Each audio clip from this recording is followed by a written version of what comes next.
the story of the Pacific and its people, of the peaceful sea and the lands and lives it touches, and their meaning to us and to the generations to come.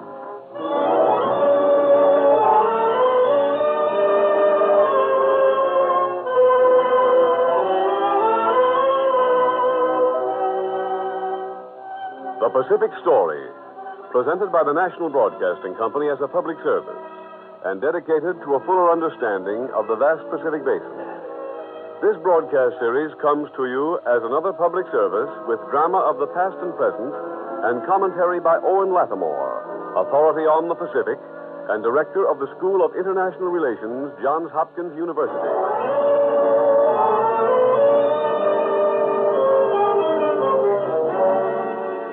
The Philippines and their fight for freedom.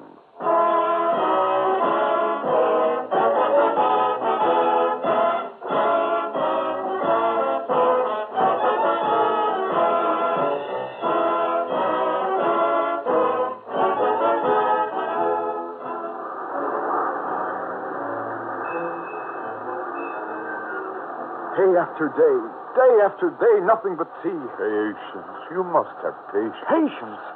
3 months have passed, Father, since we sailed through the straits named for our captain. We must believe in our Captain Magellan and trust in God. Oh, I knew when we sailed from Spain that we would never get back. We will never find the Spice Islands by sailing west, Father. We're lost. Captain Magellan has brought us through every danger. No, we're lost, Father. The only land we've seen in the last 3 months were those rocky islands. And we found neither food nor water on them. There was nothing on them. Quiet. Here comes Captain Magellan. Huh? Oh, yes. I must get back aloft. The men are still complaining, Father? Oh, they are anxious, Captain Magellan. Every eye is straining for landfall. It is more than 3 months now. There is a western route to the Spice Islands, Father. There must be. Our food is running low. The sea must end somewhere. Somewhere. But where? If the Spice Islands can be reached from the east, they must be reached from the west.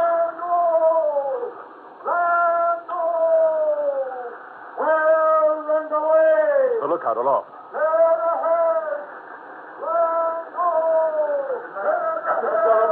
The lookout aloft reports the landfall dead ahead. Dead ahead. Yes. Yes. Mountain peaks. Mountain peaks. You see their outlines in the haze, Father? Yes. I see them, Captain Magellan. Praise God. Deo gracias. We will sing a Te Deum. Land, but not the land they sought. Across the broad Pacific, Magellan had missed the Spice Islands by hundreds of miles. The peaks he sighted were the mountains of Samar in the Philippines. At Limassol, though he was a Portuguese, Magellan was to plant the flag of Spain and mark the start of Western Empire in the Pacific. Magellan gave the natives mirrors and combs and trinkets and bells. The natives gave the sailors bananas, fish, coconuts, and palm wine. With Chief Sula and his people, Magellan enjoyed cordial relations for 6 weeks. We value your friendship most highly, Chief Sula. That is why I have come to you.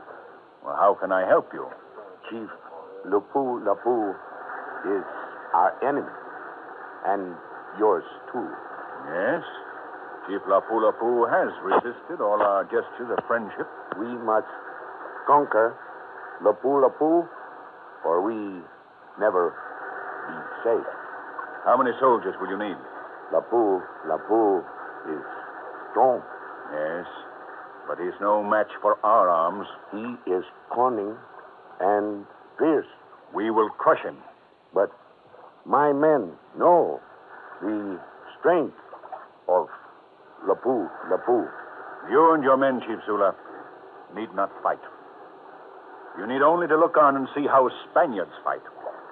I will send word to Lapu, commanding him to submit. Magellan sent word to Lapu, commanding him to submit to the Spanish flag.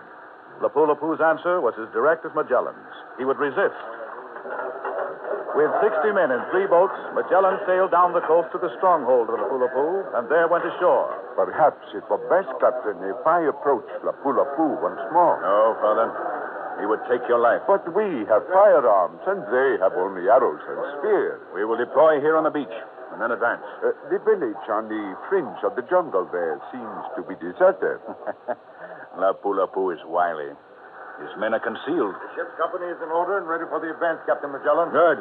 We'll advance at once, according to our plan. Give the order. Yes, sir. Father, Yes, Captain. you will remain behind, here with the rear guard. My place is with the men. You will be more valuable here. As you say, Captain Magellan. Cavalry! On guard! On! My heart is pounding, Father. Our men are advancing right into the jungle. They can see nothing. Lapu-Lapu's men are helpless before our guns. Look, there they are. They're shooting arrows.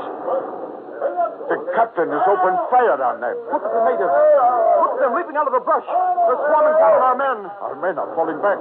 They're driving us back. Look, their village. The Pulapu's village is afire. They're driving us back. Where does all those natives come from? Come on, we must join the captain. Yes, I have my gun. Captain Magellan! Captain, look out! That spear! Just run and fight you! Captain! Pull out that spear! Yes, sir. Captain, pull out. Lieutenant, it is bad. Oh, Father. Go back to the boat. No. I'll stay here with you. You cannot help me, Father.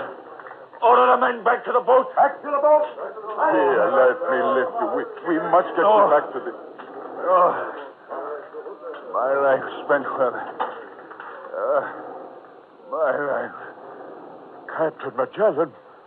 Captain.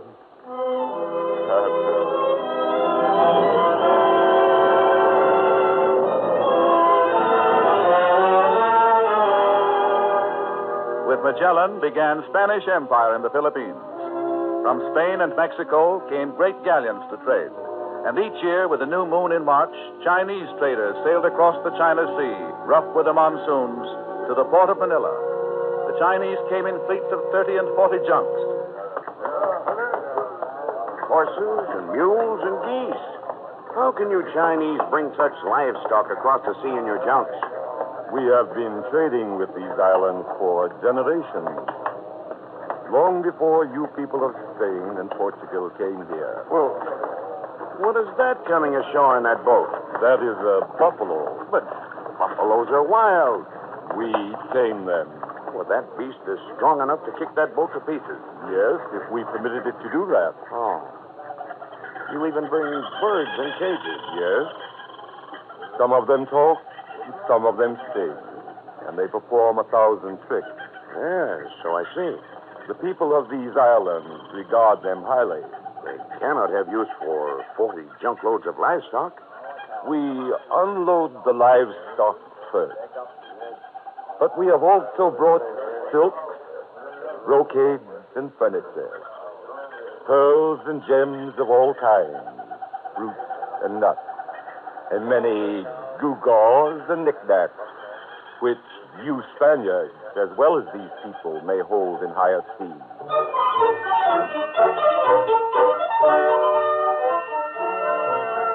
After the Chinese junks had sailed home each season, the Japanese arrived.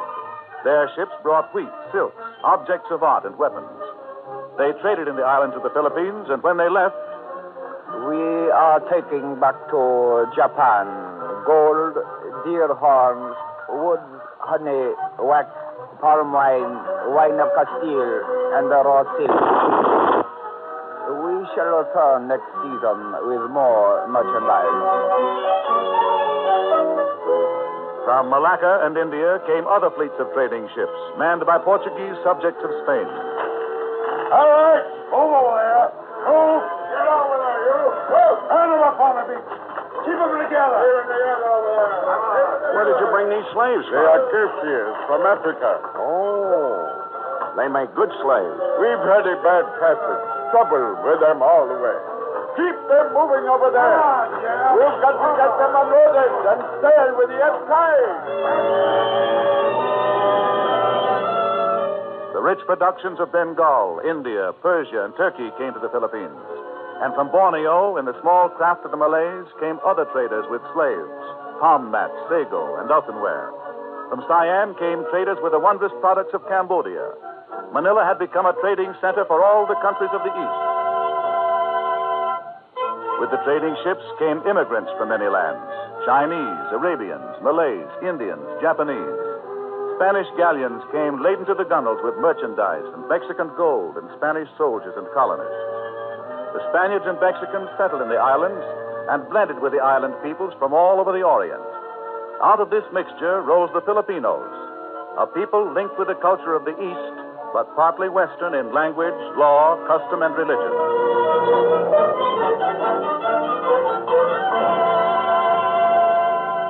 Spain was to rule the 7,000 islands of the Philippines for nearly 400 years. But through the passing centuries, the Filipinos grew restive under the hardships and injustices of the Spanish rule. Revolutions smoldered for years. Here at the Luneta, 3 bishops were garroted by the Spanish, put to death, because they dared to speak against the crown of Spain. Here we must pledge our lives to fight for the freedom of the Filipinos. For us who fight for our liberty, there may be death here at this very spot. But we can do no less than the others who gave their blood here.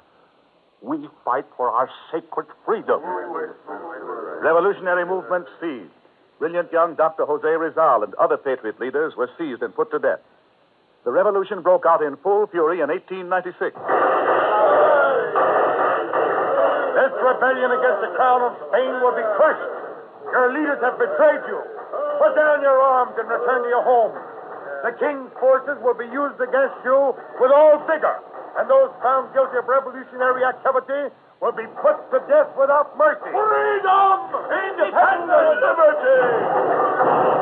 The Filipino fight for freedom, instead of being snuffed out, blazed with greater fury. The United States moved closer to the brink of war with Spain, and 2 years later declared war and sent an historic message to Admiral George Dewey in command of the American fleet in China. Proceed to the Philippine Islands. Commence operations at once against the Spanish fleet. Capture their vessels or destroy them.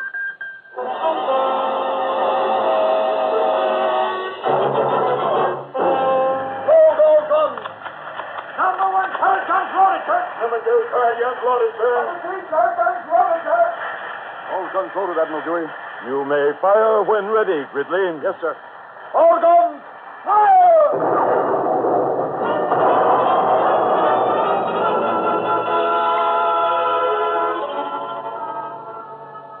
Dewey destroyed the Spanish fleet, and one by one, the towns and provinces occupied by the Spanish soldiers were taken by the Filipinos. In June 1898, the independence of the Philippines was declared at Cavite, and on August 13, 1898, the Americans and the Filipinos captured the city of Manila. Another month, and the first republic was formed in the Orient.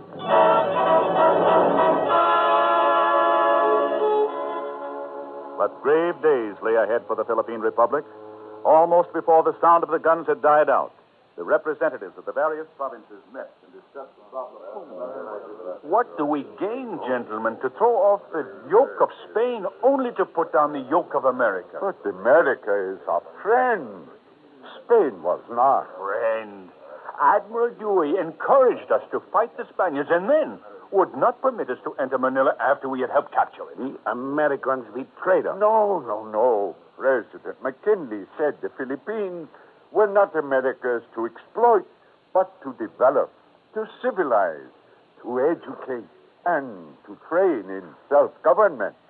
America wishes only... America did not conquer the Spaniards for us. We conquered them. The Americans only came in at the last. Yes. And now Spain has turned over the whole of the Philippines to America. The Americans wish only If to... the Americans have any claim at all, they have only the right to the territory which they themselves took from the Spanish soldiers. We Filipinos must remember that the Americans helped us. Our fate is no better under the Americans than under the Spaniards. We have fought this far for our independence. If we must fight the Americans, then let us fight them. Yes. War. War on the Americans. Sure. War. Down with America! Fight America! The two friends were at each other's throats. The Filipinos organized guerrilla bands, struck suddenly, disappeared into the forest, struck again, moved and struck. For years, they had been gathering arms and ammunition to use against the Spaniards. Now they turned them on the Americans. General Aguinaldo has crossed the Cordillera Central and is hiding in the hills, General Thornton. The most effective way to end this guerrilla warfare is to capture Aguinaldo. Aguinaldo knows every foot of ground in these hills and jungles. Unless we take him, we must hunt down and destroy his guerrilla bands, one by one. General Funston, Yes, Lieutenant? look at these letters. We took them from a messenger we've just captured. Whose messenger was he, Lieutenant? Aguinaldo's, I think. This is a letter from Aguinaldo to one of his generals asking for more troops to be sent up to Palanan. Ah, so that's where Aguinaldo is. Alanan. This is what we can do. We will go to Palanan disguised as prisoners of some of Aguinaldo's men. Disguise some of our troops as Aguinaldo's guerrillas? We'll dress a company of Macabebe troops as guerrillas. We'll go to Aguinaldo as if we are their prisoners. I think we can get to Aguinaldo that way. Our task then will be to capture him and bring him back. General Funston took with him Hilario Tal Placido, who had been one of Aguinaldo's officers. Placido sent a message ahead to Aguinaldo telling him that the reinforcements he wanted were on their way to him with 5 American prisoners. For days, General Funston and his party pushed through the dense country, swimming rivers, pushing their way through forests, climbing steep mountains. Aguinaldo sent a message back to Placido, telling him to bring the reinforcements directly into Palanan, but to leave the American prisoners at a barrio 6 miles distant. In spite of these orders, General Funston and his entire party, all in disguise, went directly into Palanan. General Funston, some of Aguinaldo's officers are coming out to meet us. Get into the bushes, Colonel. Placido. Yes, General Funston. We 5 Americans will stay here, hidden in these bushes. You and your soldiers go with Aguinaldo's officers to his house. When you reach there and are sure that he is there, signal to us. Yes, sir. Get into the bushes. The officers are almost here. Placido and an interpreter named Segovia went with Aguinaldo's officers directly to Aguinaldo's house. Aguinaldo's house was under the heavy guard of troops with fixed bayonets. Placido and Segovia greeted Aguinaldo, who was surrounded by 7 of his officers, all carrying revolvers. Placido and Segovia went into the house with Aguinaldo and his officers. Placido entertained them with stories of their long march, bringing up the reinforcements. Suddenly, Segovia stepped to the window and shouted, Now is the time, Macabebe! Give it to them! Aguinaldo stepped to the window and shouted, Stop that foolishness! Don't waste your ammunition. Aguinaldo, you're a prisoner of the Americans. Let go! Here! Let go of Aguinaldo! Attention. Attention. General Aguinaldo, you are under arrest. Arrest? Is this not some joke? Who are you? Frederick Funston, sir. We are going back to see the American general in command.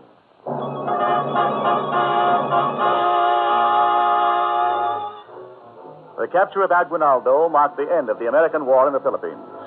Then began the years of reconstruction. From the beginning of the American regime, education was emphasized as a means of preparing the Filipinos for independence. By the time the Tidings-McDuffie Act was adopted in 1934, providing for complete independence for the Philippines in 1946, the world was in a ferment. Observers regarded the plan with misgivings. This is no time to promise the Philippines independence in 1946. You mean because of Japan? Sure. Japan's straining every resource, getting ready for war. She's taken Manchuria, and she's trying to penetrate into North China. What chance would the Philippines have if the United States wasn't there? We've been promising them independence ever since we moved in there at the turn of the century. I know, but this is no time. It's not only Japan.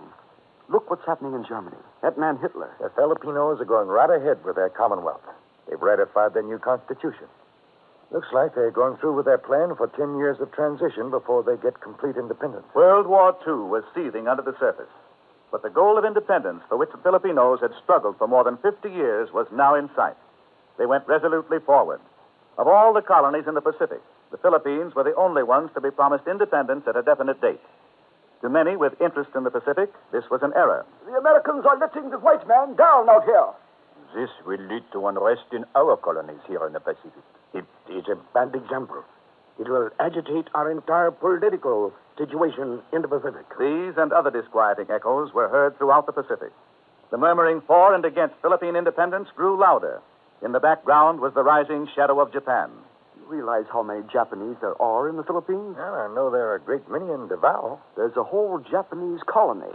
Then maybe there is something to that rumor about ammunition being smuggled into Davao. It wouldn't surprise me. Everywhere you turn, there are Japanese fishing boats in the harbors. And you've heard about those Japanese lumbering operations in Luce, haven't you? You mean the clearing of the forest there? Yes, and they're not interested in the lumber. What they're really doing is clearing roadways for an invasion on Lamon Bay. Nobody knows when those Japs will strike. But everybody knows that when we move out of the Philippines, they can expect the Japs any day after. But the march toward Philippine independence was on. The war clouds in the Pacific were rolling up, even as the Philippines were moving toward freedom. In the summer of 1941, the Filipino forces were put into the United States Army, and President Manuel Quezon of the Philippines said, "If the outcome of the war means triumph for the democracy and the upholding of the rights of small nations in their own existence, then the Philippines will be independent forever. The Philippines will stand by the United States and will sink or swim with the United States." In the fall of 1941, apprehension grew into tenseness in the Philippines. And 2 months later, with the same paralyzing power that was used against the United States, the Japanese struck the Philippines, blasted and ravaged and devastated their lands and cities. The freedom that the Filipinos had so long fought and worked for was snatched from them. But side by side with the Americans, they fought until they were vanquished. Bataan and Corregidor have become epics of heroism. Here at last, the Filipinos won their freedom. On August 13, 1943, President Roosevelt announced to the world, "The Republic of the Philippines will be established the moment the power of our Japanese enemies is destroyed."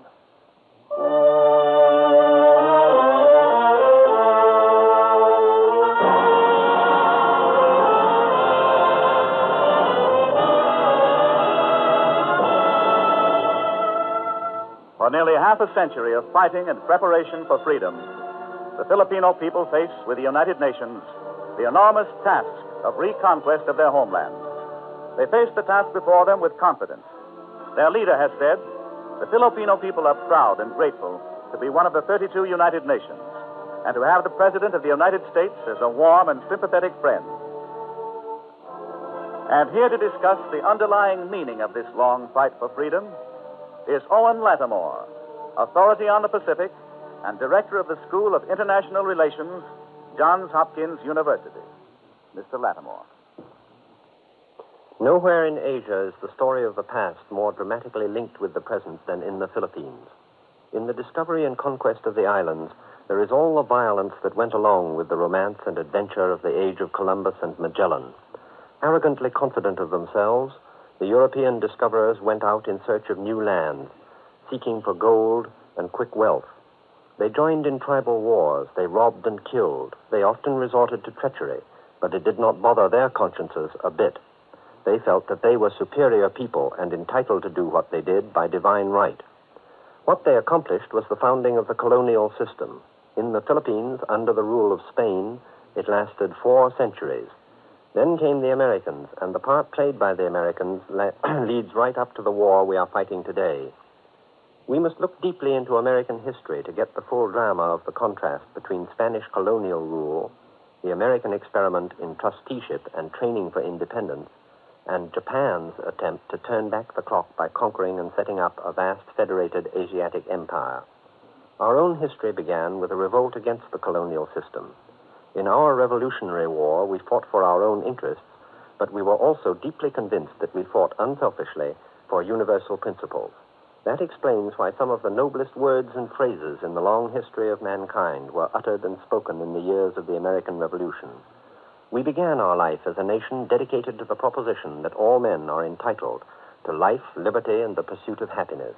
For that reason, whatever the policy of the American government at any particular moment, the American people have always been steady in the belief that anything which Americans think worth fighting for is something that all men everywhere are entitled to have if they will also fight for it and make sacrifices for it. That, I feel convinced, is the way to look at America's past record in the Philippines and what it is going to mean for the future.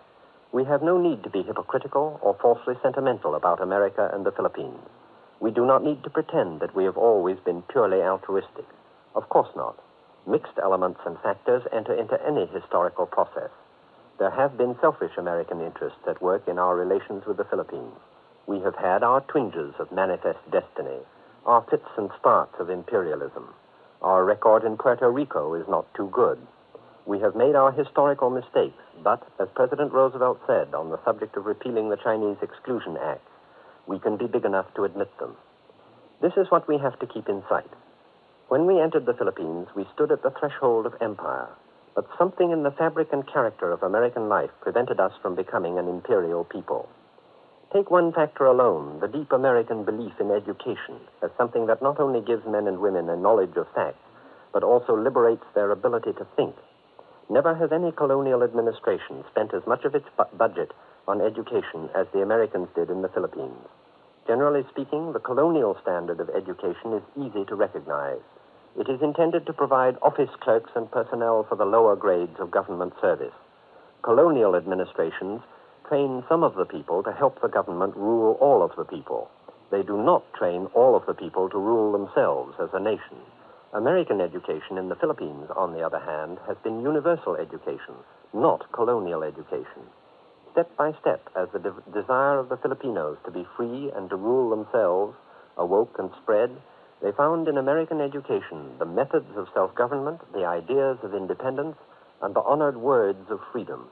They did not learn these things in a way that led to Filipino challenge of American rule, but in a way that brought increasing harmony and sympathy between Filipino aspirations and accepted American beliefs. Accordingly, Americans have never felt that the gain of freedom by the Philippines would be a loss to America.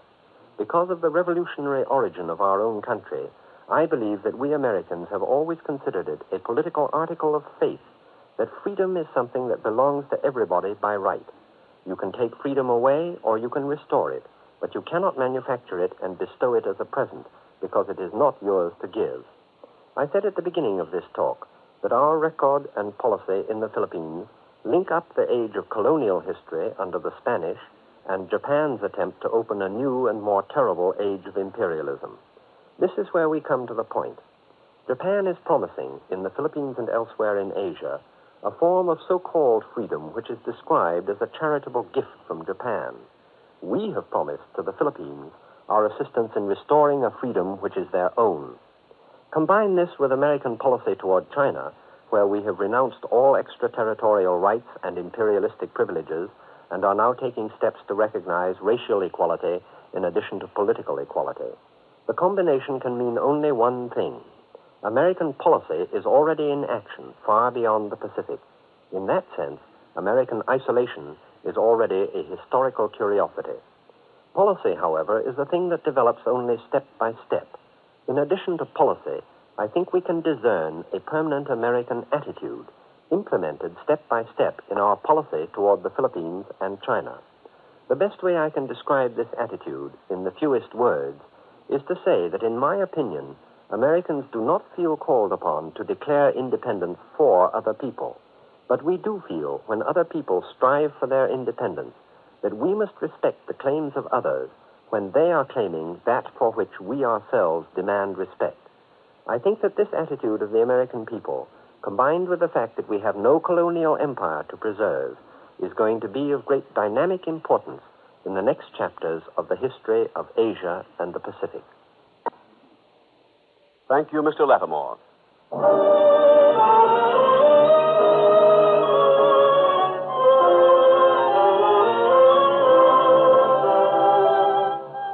Next week, at the same time, over most of these stations, the National Broadcasting Company will present another program on the Pacific, with drama of the past and present, and dedicated to a fuller understanding of the vast Pacific Basin. A reprint of tonight's Pacific Story program is available at the cost of 10 cents. Send 10 cents in stamps or coin to the University of California Press, Berkeley, California. The address again, University of California Press, Berkeley, California.